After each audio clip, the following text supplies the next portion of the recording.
He stopped her for no reason. He accused her of lying, but when he tried to take control, he learned the hard way that she wasn't the one to mess with. The late afternoon sun hung low over Baton Rouge, Louisiana, casting long golden shadows over the cracked sidewalks.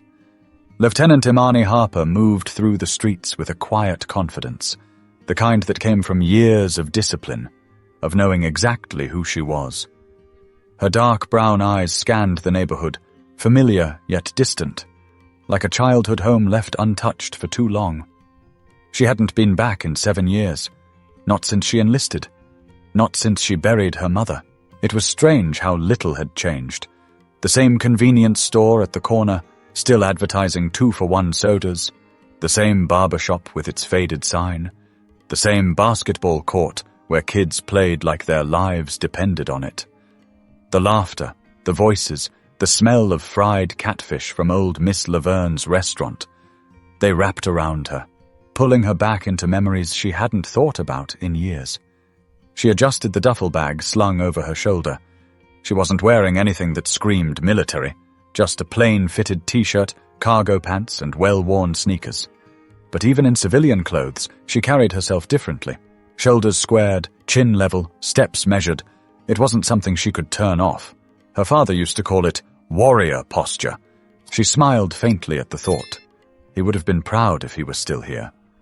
As she passed a group of teenage boys huddled outside a corner store, one of them, maybe 16, glanced up, did a quick double-take, then nodded respectfully.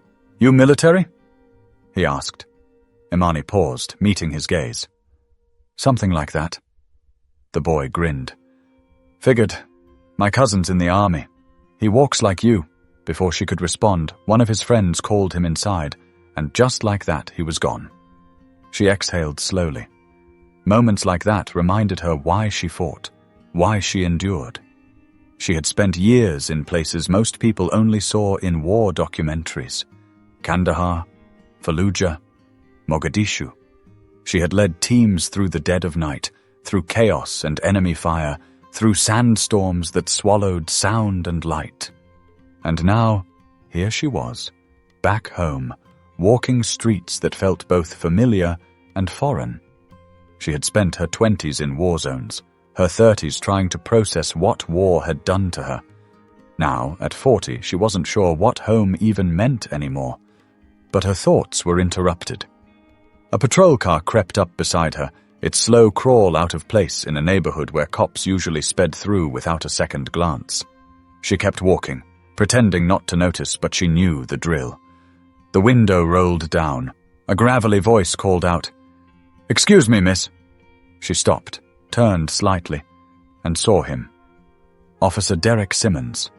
White, mid-40s, crew-cut, thick arms, and the kind of smirk that said he enjoyed this a little too much. His mirrored sunglasses hid his eyes, but she could feel them on her, scanning her like she was out of place. "Mind telling me what you're doing around here?" he asked. Imani stared at him for a beat, her expression unreadable. She had encountered men like him before, men who saw a confident black woman and mistook it for a challenge. She shifted the strap of her duffel bag. "Just walking." "Where to?" She arched a brow. "Didn't realize I needed an itinerary to walk down my own street." Simmons didn't like that. His smirk faded just a little. "We've had some break-ins around here," he said. "Gotta make sure everything's in order." Imani held his gaze, unfazed. "You see me breaking into something?" Silent. A muscle in his jaw twitched. He leaned against the open window, exhaling sharply. "Just doing my job." Imani exhaled through her nose, fighting the urge to shake her head. "Well, I'm just walking." She could feel the weight of the moment shifting. Simmons wasn't looking for a conversation, he was looking for control, and something about her, whether it was her presence or the way she refused to shrink, wasn't sitting right with him. She had two choices, keep engaging or walk away. But before she could decide, Simmons put the car in park. "Hold on a second. Let's see some ID." Imani didn't move. She'd been trained to assess threats, surroundings, exits. And right now, she wasn't just assessing a man in uniform. She was assessing a man who was getting too comfortable, pushing his authority. But she already knew one thing. This wasn't over. The street was quiet. save for the distant hum of traffic and the occasional chatter from a nearby store. But in this moment, none of that mattered. The tension between Imani and Officer Derek Simmons was thick, hanging in the air like a storm waiting to break. She didn't move. She didn't flinch. "ID," Simmons repeated, this time with less patience. Imani glanced at his hands, his right thumb casually resting near the latch of his holster. A silent warning, intentional or not. She could feel the heat of eyes on her. A few people had noticed the stop. Some slowed their steps, watching, waiting. She reached into her pocket slowly, keeping her movements measured. Pulled out her military ID and held it up. Didn't hand it over. Simmons squinted at it, then back at her. "Military, huh?" His tone was unreadable, but Imani had encountered men like him before. The kind who saw a woman like her and decided the uniform wasn't enough. The rank wasn't enough. "Where exactly do you serve?" "I don't answer unnecessary questions," she said calmly. Simmons exhaled through his nose, lips pressing together. "That's so?" He snatched the ID from her hand before she could react, turning it over between his fingers. A smug smirk crept onto his face. "Navy SEALs," he read aloud, dragging out the words like they were some kind of joke. "That's cute." A flicker of heat passed through Imani's chest. Not anger, annoyance. The same kind she'd felt 100 times before, in rooms filled with men who assumed she didn't belong. "Return it." Her voice was firm, controlled. Simmons studied her, head tilting slightly, like he was trying to decide whether she was worth the trouble. "You know, I've been on the force for 20 years. Seen all kinds of people come through this neighborhood." He paused. "Never met a woman Navy SEAL before. You sure this isn't a fake?" The insult was so blatant, so ridiculous, that Imani almost laughed. "You can run it through your system," she said flatly. "You'll find out soon enough." But that wasn't what Simmons wanted. He wanted a reaction. He turned the card over again, lips curling as if he had already decided she was lying. "You expect me to believe you've been out there fighting for this country?" "Please." A shift. A small one, but Imani caught it. The people watching. Their curiosity was changing. It wasn't just a traffic stop anymore. It was something else now. A young woman stood on the sidewalk, phone in her hand, recording. She wasn't hiding it. She wanted Simmons to see. That was the thing about power. It changed depending on who was watching. Simmons noticed. His shoulders squared slightly, his stance shifting. "You got a problem?" he asked the woman. She didn't answer, just kept recording. Imani, still standing perfectly still, smirked just a little. Now Simmons was the one under a microscope. He flicked his gaze back to her, his jaw clenching. "I don't appreciate people trying to make a show out of me doing my job." "Then stop putting on a show," Imani said. A flash of something dark passed through his expression. He stepped closer. Just an inch, but it was enough. A deliberate move. A challenge. Imani didn't budge. "I don't know who you think you are," Simmons said, voice low. "But out here, I make the calls." Her smile was subtle, just enough to let him know he was making a mistake. "You sure about that?" Simmons' grip tightened on her ID. And then he did exactly what she expected. He reached for her wrist. Bad idea. The moment Derek Simmons' fingers brushed Imani's wrist, she moved. Fast, precise, calculated. Her arm shifted just enough to break his grip before it even fully formed. Not aggressively, not in a way that could be mistaken for an attack, just enough to show control. Simmons' eyes flickered with surprise. He hadn't expected that. The crowd watching grew larger. The woman with the phone recording took a step forward. A man across the street folded his arms, shaking his head. A couple by a food truck had stopped eating entirely. All eyes were on them. Imani let a breath slip through her nose, steadying herself. Her training had drilled restraint into her bones. Discipline first. Always. "That's assault, Harper." Simmons' voice carried too much confidence. Like he thought those words alone gave him power. Imani barely blinked. "No, it's called avoiding unnecessary contact." His expression darkened. "You think this is a joke?" She tilted her head slightly. Do I look like I'm laughing? A flicker of frustration passed over his face. Simmons had expected submission, cooperation at the very least. Instead, he was getting resistance wrapped in calm, unshakable composure. He didn't like it. His hand moved toward his radio. "Dispatch, I need backup." "Backup for what?" Imani cut in smoothly. Simmons' mouth pressed into a thin line. "For an uncooperative suspect." A scoff from the crowd. Someone muttered, "This is some bull," before catching themselves. The woman with the phone spoke up. "Uncooperative? You're the only one getting loud." Simmons' ears burned red, but he didn't turn toward her. He was too locked in now, too deep in his own pride. Imani could see it. She'd been in enough tense situations to recognize a man at a breaking point. Simmons wasn't going to back down. Not now, not with so many eyes on him. She had to choose her next words carefully. "Officer Simmons," she said, her tone measured. "You're making a mistake." His nostrils flared. "No. You made the mistake when you decided you could walk away from me." He took a step closer. One step too many. "Turn around. Hands behind your back." Imani inhaled slowly. She could feel the shift in energy.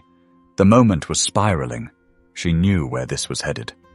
Simmons wanted to make an example out of her. He wanted her in cuffs. Not because she had done anything wrong, but because she hadn't obeyed him the way he expected. And that she could not allow. The crowd sensed it too. A murmur rolled through them. People were moving their phones up higher. The air grew thick with unspoken tension. Imani could feel her pulse steadying, her instincts sharpening. She had three choices. Let him cuff her, give in, allow herself to be treated like a criminal in front of the entire neighborhood. Not an option. Run. Force a chase. Even worse, stop this before it escalates into something neither of them could come back from. She chose the third. "Simmons," she said, her voice calm but firm. "If you put those cuffs on me, you're going to regret it." His smirk returned, but this time it was forced. That a threat? Imani's eyes never wavered. "No, it's a fact." But Simmons had already made up his mind. His hand dropped to his belt. And that was the last mistake he made that day. The moment Simmons reached for his cuffs, Imani moved. Fast, smooth, intentional. Before his fingers could even brush the metal, she pivoted. A simple shift of her stance. A calculated redirection. One step forward, one step to the side. Nothing more. But it was enough. Simmons' balance wavered. His eyes widened for just a fraction of a second as he realized he wasn't in control anymore. Imani didn't attack. She didn't need to. All she did was remove herself from his grasp in a way that was so seamless, so precise, that Simmons looked ridiculous. To the crowd, it must have seemed like he was fumbling, stumbling over his own feet. And that was worse than any punch. The gasps from the bystanders confirmed it. "Damn, she slipped right out of that," someone muttered. The young woman with the phone zoomed in, her expression unreadable. Simmons' face flushed crimson. His breath came quicker now, his chest rising and falling like he had just been insulted in the worst way imaginable. Imani stood completely still, her hands relaxed at her sides. "Officer Simmons," she said slowly, carefully, "you're losing control of the situation." His jaw clenched so tight she thought his teeth might crack. She had humiliated him, without even touching him. He couldn't let that stand. "Turn around, hands behind your back." His voice was sharp now, clipped with pure frustration. Imani exhaled through her nose. "For what?" "Resisting arrest." A wave of murmurs rolled through the crowd. "Arrest for what?" a man near the corner store called out. "We all saw that. She didn't touch you, man." Simmons ignored them. His fingers flexed, itching for something to grab onto. Imani had seen this before. A man backed into a corner, desperate to regain his power. She gave him one last chance. "You don't want to do this," she said evenly. "Think carefully." Simmons' breathing grew heavier. His pride was screaming at him, demanding he take control, prove his authority, put her in her place. So he made his choice. He lunged. Bad move. Imani's body reacted before her mind had to. Her foot shifted, her hands moved. She caught his wrist mid-air, twisted it with just enough force to redirect his momentum, and suddenly Simmons was the one off balance. In less than a second, she had him turned, his own arm bent in a way that made movement impossible. She hadn't hurt him, hadn't even applied full force. But to the onlookers, the recording cameras, and most importantly, to Simmons himself, he had just been flipped like a rookie. And that was worse than anything else. A man in uniform, outmatched in broad daylight, in front of an entire crowd, by a woman he thought he could intimidate. Silence. Simmons' breath came hard and uneven, his body stiff in shock. Imani held him there for just a second longer, long enough for him to understand. Then she let go. Simmons stumbled forward before catching himself, his arms flailing for just a second, just long enough for every phone camera to capture it. The crowd erupted. "Oh, no way! She just flipped his—" The woman recording shook her head, grinning now. "I got every second of that." Simmons' hands curled into fists. His entire body radiated pure humiliation. Imani stayed completely calm. "Are we done?" she asked, voice steady. Simmons didn't answer. Couldn't answer. Then a new voice cut through the air. "What the hell is going on here?" A second patrol car had just pulled up. Sergeant William Burke. Older, more experienced. And from the way his eyes flickered between them, he already knew something had gone very wrong. Sergeant William Burke stepped out of his patrol car with calculated authority. His sharp blue eyes flicked between Simmons. Face red, hands clenched, breathing heavy. And Imani, standing calm and unshaken in the middle of the street. But it wasn't just them anymore. The entire block was watching. Phones were up. Conversations had stopped. People weren't just bystanders anymore. They were witnesses. Burke exhaled sharply. He already knew what happened. Still, he turned to Simmons first. "Officer Simmons, explain." Simmons' jaw worked, but no words came out immediately. He was too deep in his own humiliation, too rattled by the fact that he had just been flipped in broad daylight. Imani could see the battle happening inside his head. He wanted to lie, to twist the story in his favor, to make himself the victim. But then Burke's gaze swept over the cameras recording, the murmurs of the crowd, the unmistakable stain of public embarrassment already spreading. And Simmons knew. There was no way out of this. She resisted. He said finally, his voice low, strained, wouldn't comply. Got aggressive. A scoff came from the young woman still filming. "That's a lie, and we all saw it." Burke didn't acknowledge her, but Imani caught the tightness in his expression. He wasn't buying it either. He turned to Imani. "Is that what happened?" She didn't rush her answer. Didn't need to. "He stopped me for no reason. Asked for my ID. I gave it to him. Then he accused me of lying about who I am." She paused just long enough for the weight of her words to settle. "When I refused to let him put cuffs on me for nothing, he reached for me. I stopped him." Burke exhaled slowly. He was assessing, calculating. He knew the optics of this. A white cop, a black woman, a crowd watching with phones up, a power struggle that had gone way too far. And then his eyes landed on the ID still clutched in Simmons' hand. His expression shifted. Recognition, then realization, then regret. "Lieutenant Harper." Simmons' entire body went still. The moment her rank left Burke's mouth, it was over. The murmurs in the crowd grew louder. Simmons' face paled, his posture stiffening. Imani didn't blink, didn't smirk, didn't gloat. She just waited. Burke's voice was quieter now, but sharper. "You're a Navy SEAL?" "Yes, sir." Silence. Burke's gaze flicked back to Simmons. "You knew that?" Simmons' fingers twitched around the ID. Burke didn't wait for an excuse. He turned to the crowd. "Anyone have footage of this interaction?" At least 10 hands shot up. The young woman with the phone smirked. "I got everything." Simmons' breath hitched. He knew what was coming. Burke's voice was low, even. "Officer Simmons, you're relieved of duty. Effective immediately." Gasps, whispers, a low ripple of disbelief. Simmons' face contorted, his hands balling into fists. You can't be serious. I suggest you stop talking before you make this worse. Burke's tone had finality to it.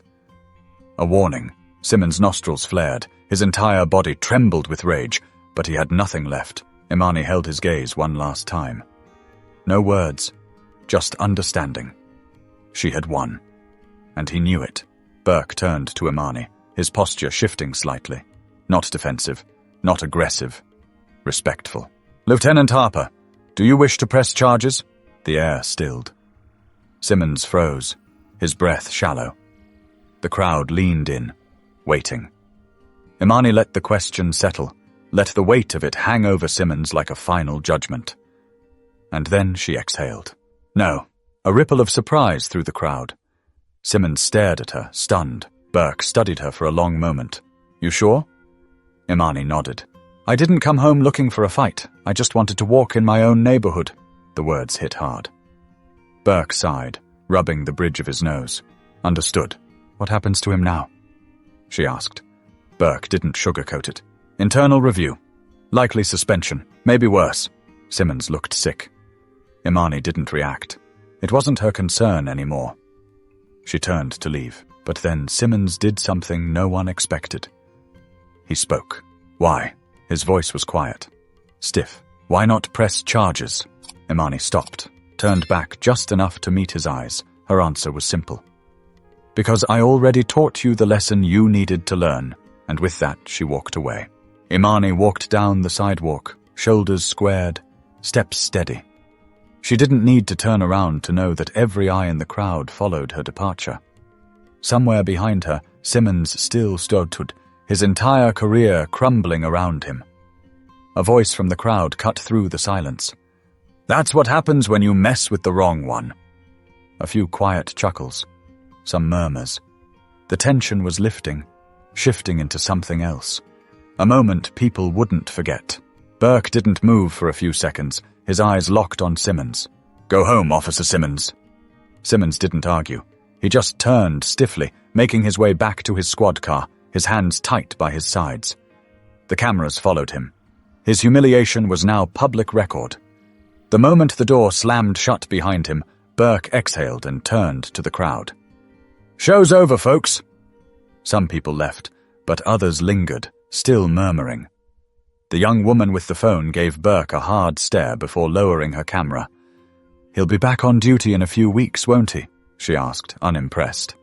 Burke didn't answer. He knew better than to make promises. Just send the footage in, he said before heading back to his car. Imani kept walking, but she wasn't aimless. She wasn't the type to get rattled. Not anymore. Years of training, deployments and high-pressure missions had built something inside her that couldn't be easily shaken. But that didn't mean she was numb. As she passed a storefront, she caught her reflection in the glass. Same stance, same confidence. But something deep in her chest still burned. It wasn't anger, it was frustration, not just at Simmons, not just at this one encounter, but at the fact that it never really ended. She had faced worse than him overseas, but there was something about having to fight the same battles at home that left a weight in her stomach. Her father's voice rang in her ears. Pick your fights. Win the ones that matter. She had won this one, but how many more would there be? She kept walking, pushing the thought aside. Inside the police station, the fallout had already begun. Burke sat at his desk, the weight of the situation sinking in. The footage had already been submitted. The precinct would have no choice but to review it. And Simmons? He was done. Maybe not officially, maybe not immediately, but his reputation wouldn't recover. His authority had been publicly shattered, and that was something no badge could fix. Burke sighed, rubbing his temples. He had known Simmons had a problem, had ignored the signs. But now it was on record, and the city was watching. Imani sat on the back steps of her father's old house, the worn wooden planks creaking slightly beneath her. The air was warm, thick with the scent of cut grass and the distant sizzle of something frying in a neighbor's kitchen. She let her shoulders relax for the first time all day. She was home. But what did that even mean anymore? Her hands rested on her knees, fingers absently tracing the seams of her cargo pants. She'd spent years fighting battles overseas, defending a country that still couldn't always see her for what she was. And today had been a reminder of that. The screen door behind her creaked open. "You always sit like that when you're thinking." She didn't have to turn to know the voice. Uncle Ray. He stepped onto the porch, lowering himself onto the steps beside her. Broad shoulders, grey at his temples. A man who had seen his own share of fights, just not the kind with bullets. He set a bottle of iced tea beside her, then popped his open with a quiet hiss. For a moment, they just sat there. Then Ray exhaled through his nose. "So, you made the news." Imani huffed a small, dry chuckle. "Wasn't planning on it." Ray shook his head. "Never are. But trouble finds us anyway." She picked up the bottle, rolling the condensation between her fingers. "Wasn't trouble." He side-eyed her. "Wasn't peace, either." She didn't answer right away, because he wasn't wrong. Imani had been trained to engage enemies, to neutralize threats, to walk into danger and come out the other side. But what about battles like today? The ones that weren't fought with fists or weapons, but with perception, power, and prejudice. She tilted the bottle back, letting the cold tea wash away the dryness in her throat. Ray watched her for a beat. Then he leaned forward, forearms resting on his knees. "You handled yourself well, girl." She nodded slowly. "Did what I had to." Ray gave a small chuckle. "Just like your father." That made her smile. Her father had always taught her that strength wasn't just about fighting. It was about knowing when not to. Simmons will feel this for a long time. Ray's tone was thoughtful. But more than that, a lot of people saw what happened today, and they'll remember it. Imani turned the bottle in her hands. "Does it ever change anything?" she asked. "Or do we just keep fighting the same fight, over and over?" Ray sighed, rubbing a hand over his beard. "You're asking the wrong question." She glanced at him. He tapped his bottle against his knee. "The question isn't whether it changes everything. It's whether it changes something." Imani let that sink in, because he was right. She hadn't walked away from today changing the world. But maybe she'd changed something. Maybe some kid in that crowd saw what happened and realized he didn't have to shrink when authority got in his face. Maybe some other officer saw it and thought twice about pulling the same stunt. Maybe even Simmons, though she doubted it, would take a long, hard look at himself. And that was enough for now. Ray nudged her with his elbow. "So what now?" she exhaled, setting her bottle down. "I keep walking." His grin was small, but full of pride. "That's my girl. Sometimes the real fight isn't about winning or losing. It's about standing your ground, even when the world tells you to step aside. It's about showing up, speaking up, and refusing to shrink. Because even if you don't change everything, you might change something. And sometimes that's enough to start the shift." Like, share, subscribe, keep the conversation going. Because these stories matter.